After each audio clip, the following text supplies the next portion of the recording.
Doesn't make sense. Yeah. All right. Hello, everyone. Welcome back. I am now joined by Mr. Alex Glenn, CEO of Partner Hub, so Alex was once an agency owner and moved on to other, I won't say bigger, better things because everybody here is an agency owner and they're going to hate me for that. But moving on to other things, and now is able to support agency owners by connecting you with the tech companies that you're looking for. And it's all done on a single platform now with tons of other advancements coming. We were just talking about some of these. And so I'll let Alex get into all of those. But Alex, welcome to the summit. I'm going to pull up your slides and disappear and let you take the reins. Yeah, for sure. Thanks, Chris, for having me. We'll talk about partnerships today and strategy and when and why and how you all can execute partnerships for success. And success, of course, is money. So we're going to talk about that. I'll post a link to my slides if you want to follow along, but I believe Chris has them in here somewhere. But that's a link to the slides if you want to follow along. So this is 10 strategies agencies, service providers, consultants, experts like yourselves can use to increase your revenue with partnerships. Now, who am I? Alex, nice to meet you if we don't know each other.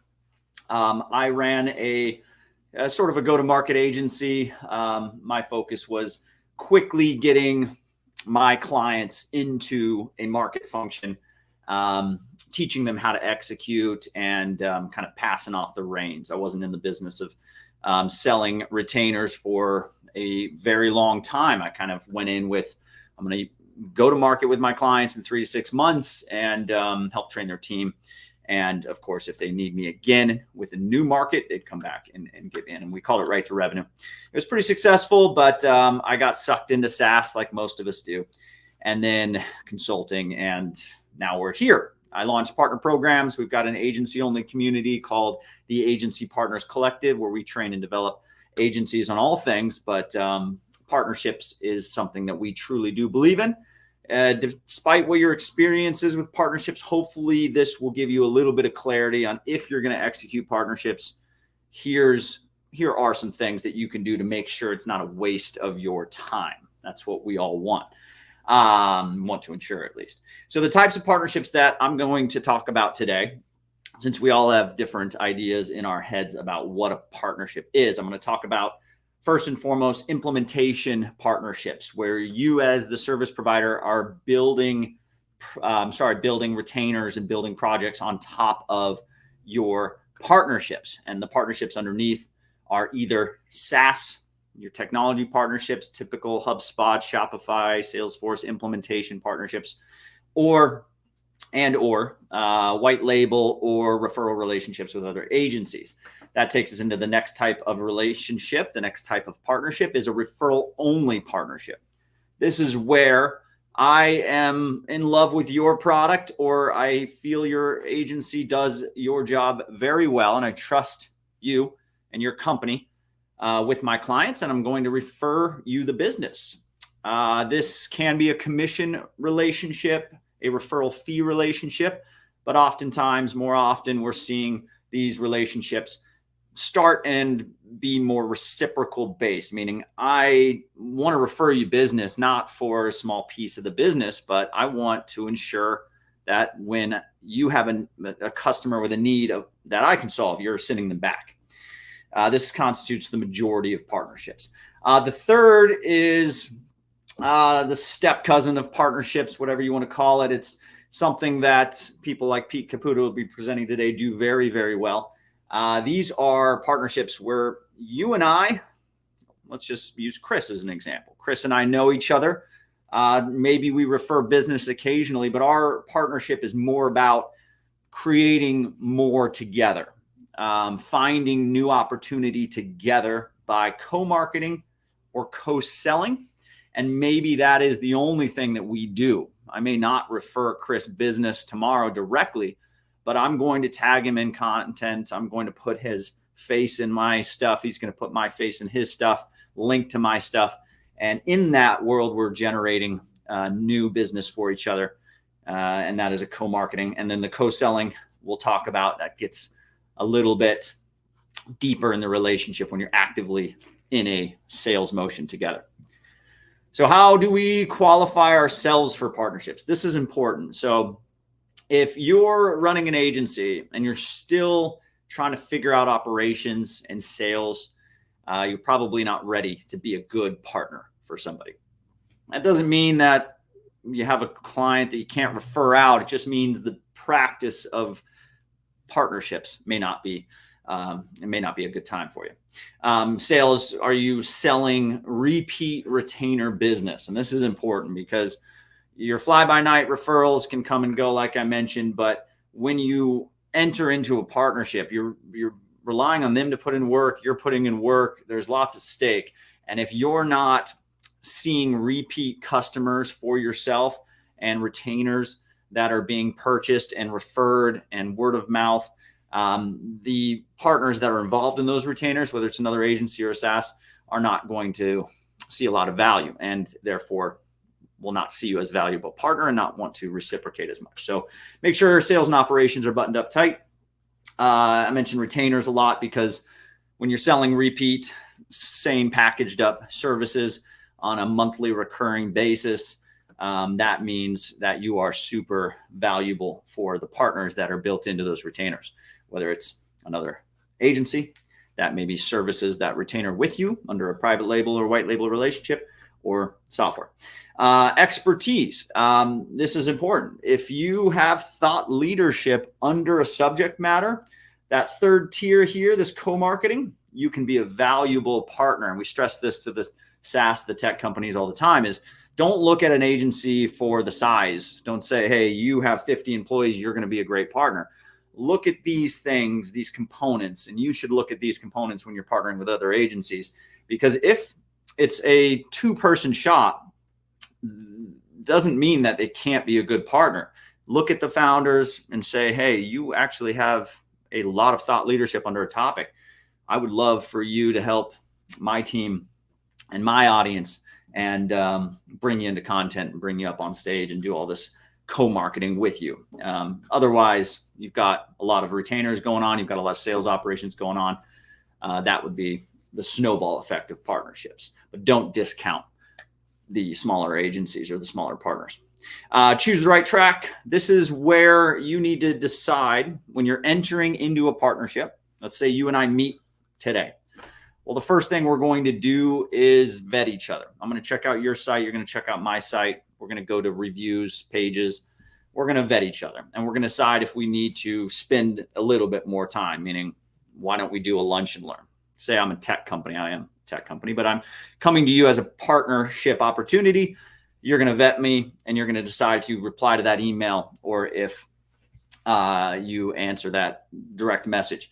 And then you say, you know what, there's enough there from what I can see online to say, come in and present to my team.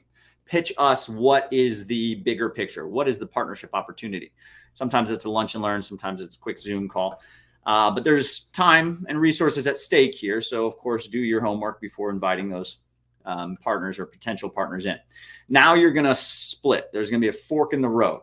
You're going to look at that specific partner and say, all right, you know what? You've got great traction, great product, great customers, and I believe I have the same customer profile as you're targeting. And there's enough incentive there, maybe referrals back, maybe commissions, maybe a whole bunch of other stuff for me to enter into a referral relationship. Then you're going to get into a co-marketing relationship so that you can broadcast the connection between you two. You're going to be associated in content, in events like this. And then you're going to snowball that into a more direct account-based co-selling relationship if you get deeper into the partnership. That's not where all partnerships go. Some partnerships are a little bit deeper than that. This is, I mentioned HubSpot, your Salesforce Solutions partners, Shopify Plus implementation partners.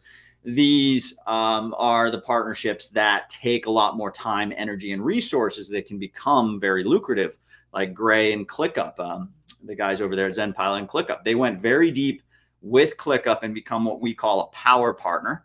This is the extreme, the far right, where you are saying there is enough demand in your product and your product is customizable enough, or it's big enough as an ecosystem that I can go in, double down, train my team, build more, hire more experts in your product, and go to market with you as my power partner. And my entire revenue, or at least most of my revenue, will come from your implementations.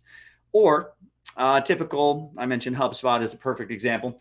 I may have clients that come to me for a CRM implementation, but I'm going to bolt on DataBox. I'm going to bolt on ClickUp. I'm going to roll them up into maybe a content marketing agenda.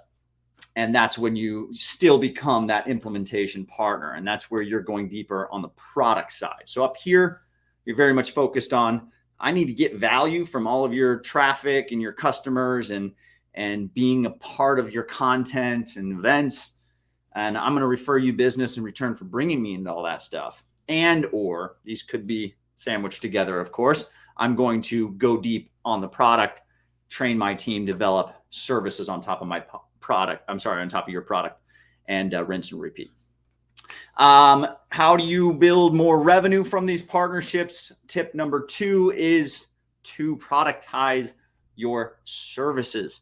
Now, I've talked to service providers that say, no, we're custom all day long. We have to, do a ton of research, and we cannot productize the service that we sell. And I always push back and I say, well, there's always something in the service that you sell that can be an easy purchase decision. So it's not about productizing all your services. What it is about taking that service that is a rinse and repeat, that may be the first step in services that you want to customize, and put that into a productized service. And the other reason, not just easy purchase decision for your web traffic, for your potential customers, but the second reason that relates to partnerships is when you productize a service, what you're doing is you're giving the partner that is baked into that service. We see HubSpot implementation. This is Klaviyo workflows. This is Pardot stuff, HubSpot, more Salesforce, Marketo stuff. Those companies, these branded companies that are built into these productized services, have customer success teams. They have sales teams. When you are putting a landing page up that says, for $995 a month, I'm going to build out and manage your Klaviyo workflows. What you're doing is you're enabling your team to go back to their team, customer success, sales, and say, hey, when you have a troubled customer that's asking how to do X, Y, and Z, send them to this landing page. We will handle it. And it's got a price tag on it, so they can obviously make the judgment call of which types of customers to send to that landing page. But what you're doing is you're giving them that easy referral resource. So productized services, not all, pick some ones that you can productize around the partnership. And again, SaaS can be branded on that service, but there's probably white label relationships under that, especially for those super profitable agencies that may have 100 people on LinkedIn, but sure as hell they've got another 100 that are servicing those contracts under white label or private label relationships. Always start with a collaboration. So when I enter your inbox with a partnership opportunity, whether I'm another agency or a tech company, I do this all the time with Partner Hub. I get partnership requests, and what I do is I immediately reply with a cookie cutter template that I have saved in HubSpot. That's something along the lines of, you know what, we get these requests all the time. I don't automatically say no, but what I'd like for you to do is propose an initial collaborative co-marketing step that we can take. I'm a thought leader in A, B, C, and D. Can you get me into your content? If so, I'd love to take this next step.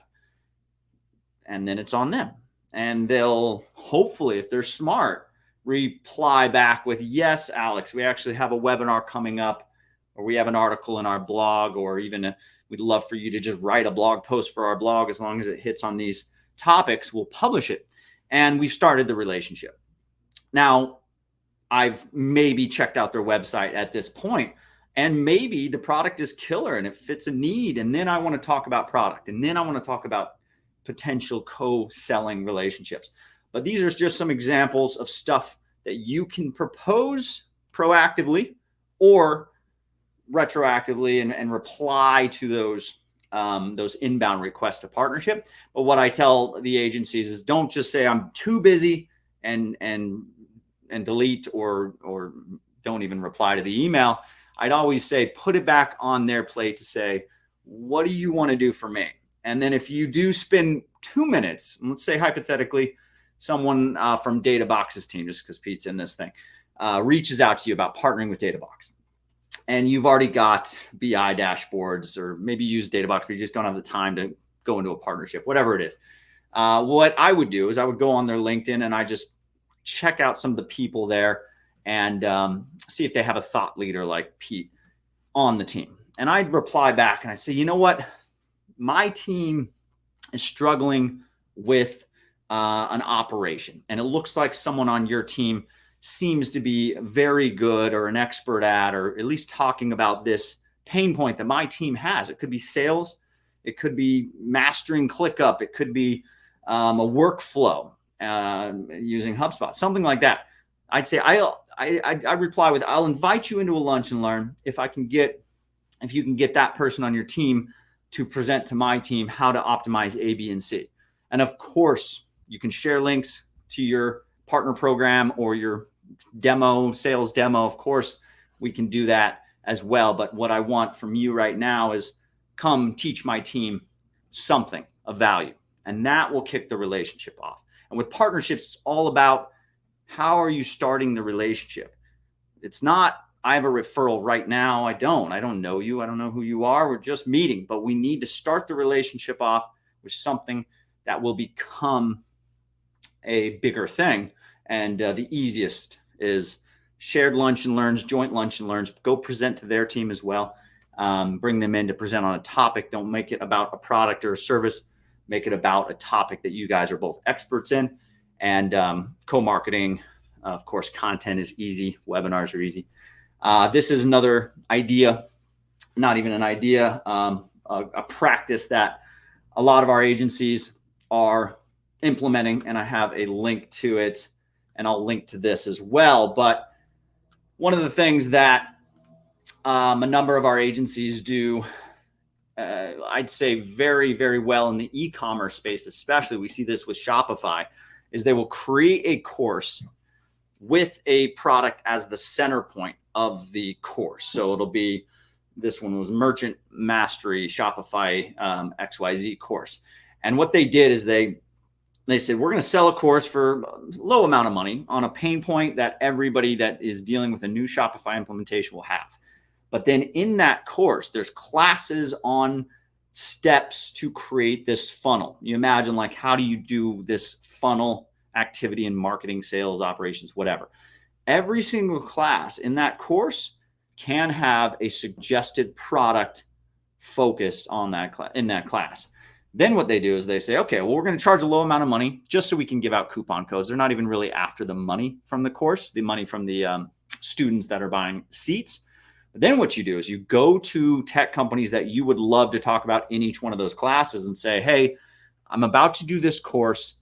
I think I'm going to mention your technology in class number 2 on, how to convert on the website or whatever it is.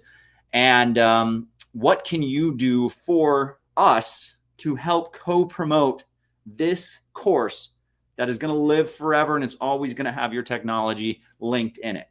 And if they're smart, what they'll say is something like, you know what, if you dedicate that class to us, maybe even put our name in the title of the class, like CRO with Hotjar or something like that, we will put a link to that course in our newsletter, or even better yet, in our new user onboarding, because it helps them teach their users how to put their product in a full funnel system. And you go and do that with each class. So say there's 8 classes. The whole course is about Shopify implementation, but there's cart conversions, there's CRO on the site, there's SEO, there's AI, there's chatbot this, and every class is deeper in the funnel. And each one of those classes highlights a tool, and each one of those tools is co-promoting the course with you. So apply that example to an industry and an ecosystem that you guys are experts in. I suggest creating your own event landing pages. So for this event, we created an event landing page in our community. We don't mind if we're promoting an event landing page, but it's about, instead of just sending your audience off to your partner's landing pages, this is bigger in tech. So tech company wants you to be on a webinar. They give you an Eventbrite link. You say, you know what, I'm happy to put the Eventbrite link in my event page, but I'm going to post it on LinkedIn. It's going to be associated with my company's profile.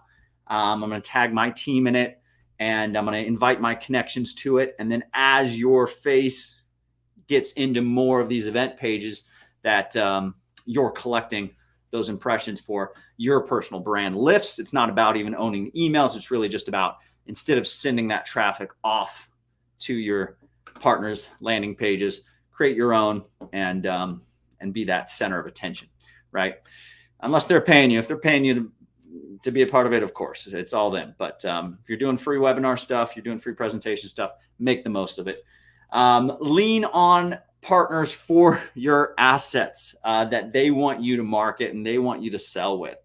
New partner programs struggle with this, not having enough for you to go off of, meaning I want to sell a product. Well, I have your website, but I'm going to need blog post headers. I'm going to need maybe even ads that are white labeled so I can put my logo in. I'm going to need one-sheeters. I'm going to need decks. I'm going to need all this stuff in order to have a successful go-to-market with your product. This is an example from one of our partners, Smith.ai. They have a huge Notion. I don't know what it's called, base or whatever. They have a huge Notion that has all the assets, and they're all categorized, tagged.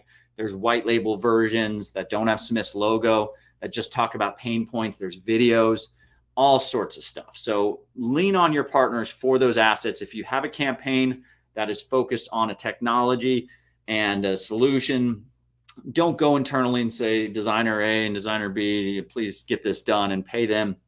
Go to your partner and say, hey, I'm about to launch this big campaign. It talks about your product all throughout. I need you and your team to send me back and detail out the assets. All right, then let's talk about co-selling. So I'm going pretty fast here, guys. So if we have time at the end, we'll be able to dig into some of these more complex topics like mapping accounts. So the idea of mapping accounts, depending on your experience with it, it's one of those things, co-selling. It's one of those things that's very difficult. So mapping accounts is the precursor to co-selling. Mapping accounts, if you're not aware, is where we either bring to the table a Google Sheet, and I have my accounts on one tab and you have your accounts on the other tab, and then we do some manual stuff. There's software now that allows you to connect CRM, connect to Google Sheet, share specific accounts that you would like to see the overlap of. Then the tricky part is, how do you take a company that you both have in different pipeline stages and move that company to a closed won stage in your pipeline using the help of that partner? That is where co-selling usually falls flat on its face. And I was having this conversation yesterday with one of our partners, and it's a very big struggle for all of them out there. So what we say to agencies, especially, agencies on average do not have SDRs. Sometimes larger agencies will have sales, of course, and account executives, but they don't have these large sales routines that a big SaaS company. So a SaaS company will approach an agency to co-sell. Typically, the agency doesn't have enough going on the sales side to effectively co-sell. But what I say is, don't stop there and say, I need to map accounts in order to co-sell. When you have a new partnership, what you want to do is, first and foremost, judge the partner on potential benefit to you, and they're going to judge you back. I will tell agencies this as well, as every one client that you have is worth 100, if not 1,000 software users. And the reason for that is because your client relationship is 10, 100 times closer and more valuable than a SaaS user relationship, especially if you're talking to the partnership team. Partnership teams do not deal with their own customers. That's the sales team, that's the CS team. So you and your team, you may have sold that customer 10 years ago, and you've been working with them for 10 years. And then this SaaS company says, let's map accounts, and I'm going to need you to refer me that customer, I'd say, give me 100 contacts that are ideal customers of mine and give me 10 intros to those, and I'll give you 1 intro of mine. That's a very good ratio. I think that totally makes sense, because the likelihood of your customer buying that software because you told them it was a good software is 10, 100x higher than a partner manager or even account executive at that SaaS company referring you business. But the active mapping accounts gives you that source of attribution. It says, we have 10 overlapping customers today, or even 10 overlapping accounts, meaning they're in my pipeline stage at here and they're in your pipeline stage at here, whatever. The point is, we have 10 today. Now let's go and co-market. Let's go and do an event together. Let's go and do stuff together that puts us next to each other on social, newsletters, etc. And let's go back and look at the overlap now. Do we have 12? Do we have 15? Has it grown? That is a good indicator of the value of your relationship and also the success of your co-marketing that you're doing together.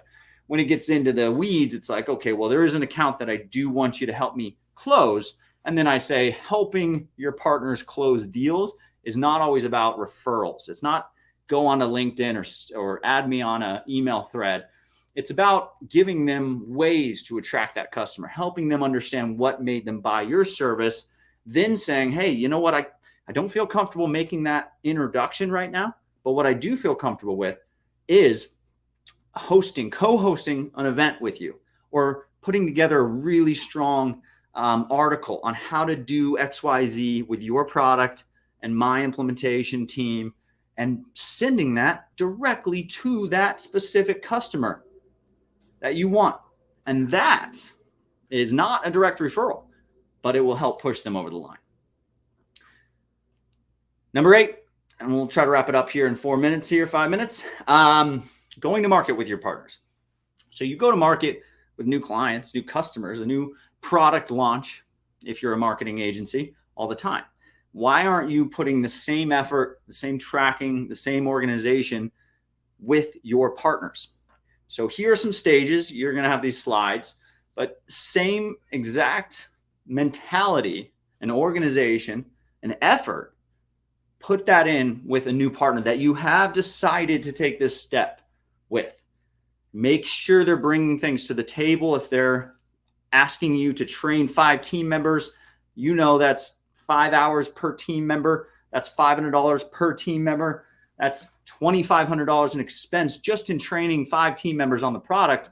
Have them bring $2,500 of value to the table in market development funds, whatever it is.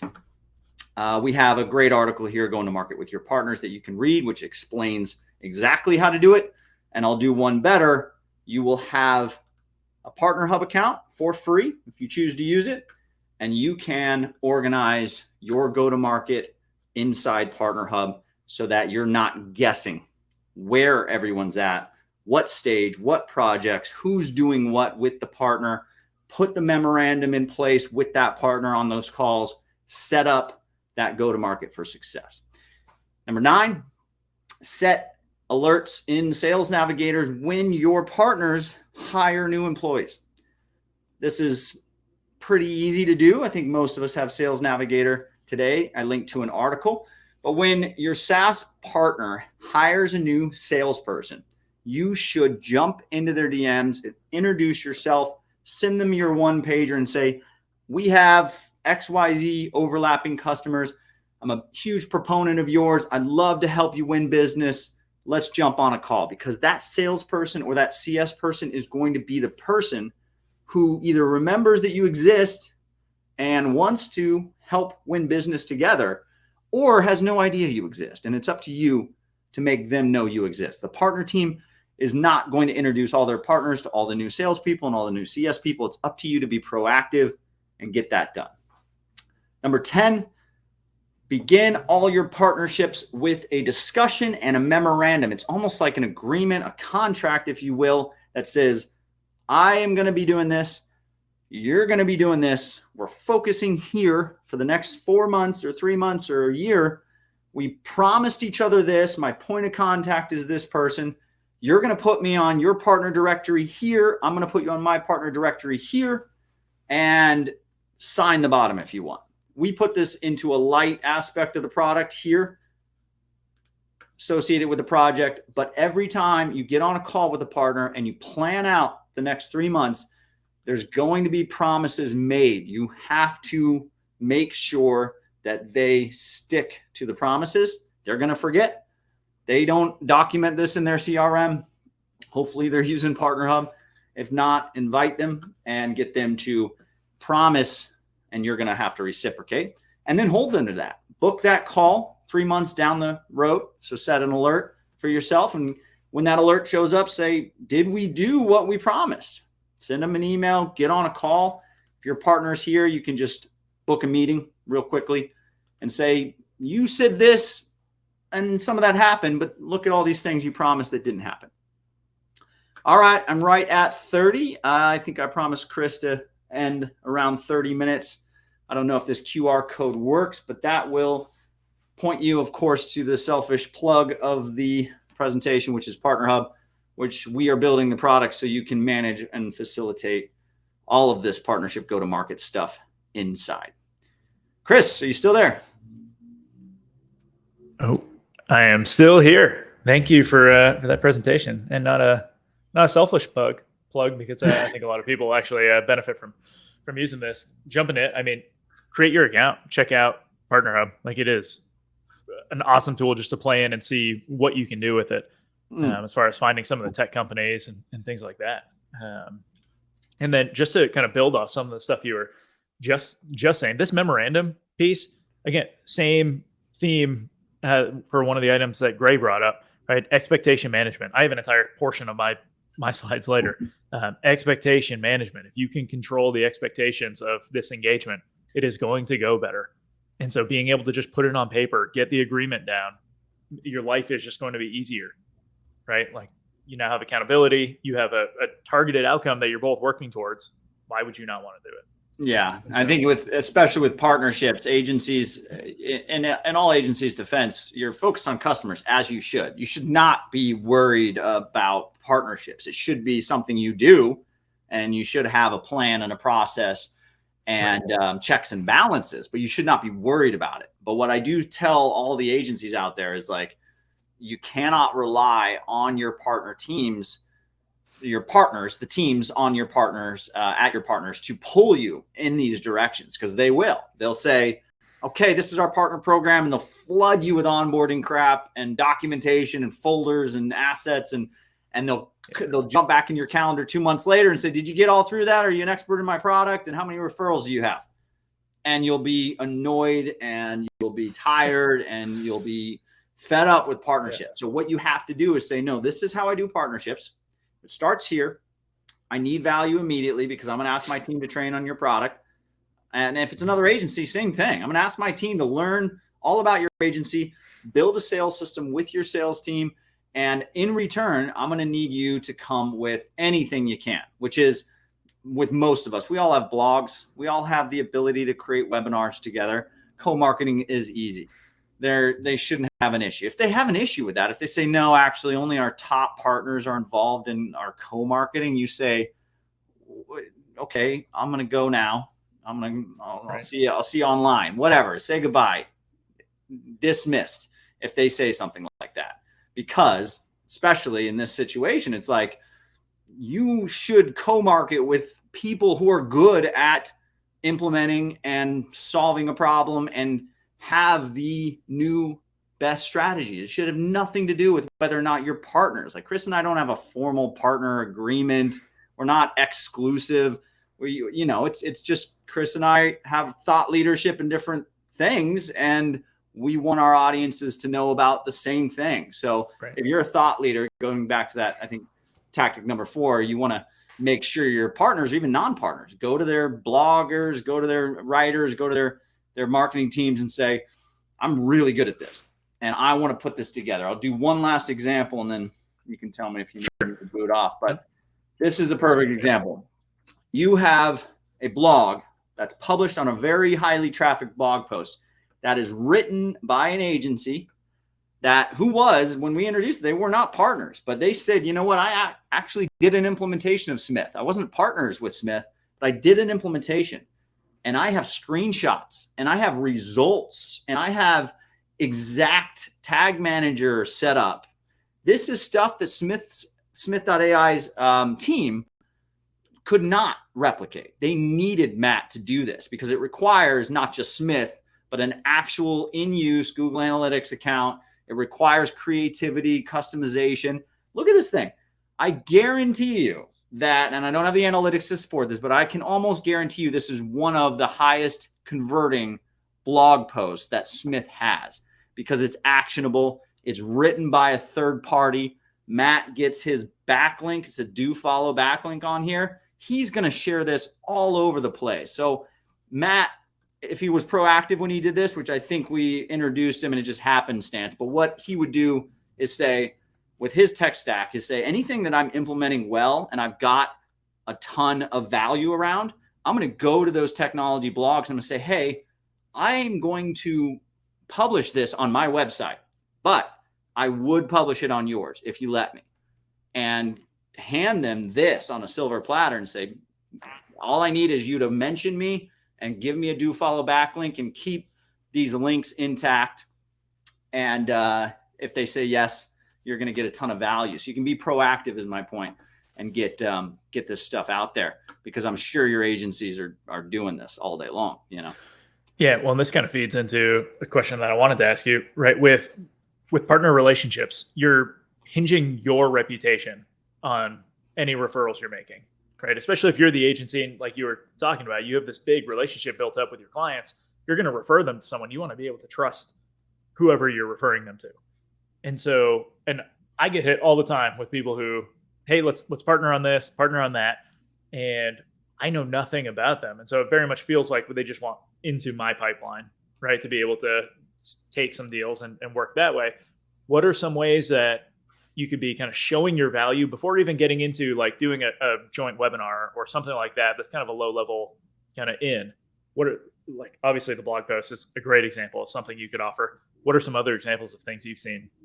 So I need to show you value so that you reciprocate and bring it back to me. So it's like this, everybody wants referrals, but in a real world, I'm not going to, even if I have a referral that I think I could send you, I'm not going to send it to you until we know each other.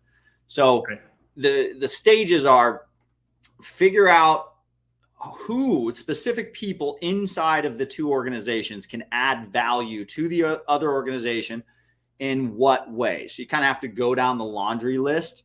And I have a slide in the deck of like, there are 8 ideas of things that you can do right off the bat. But it's a situation where you say, someone on my team is an expert in this. You guys have a sales team or an operations team that probably would love to hear how they do it, how we do it internally. We have a great system of XYZ.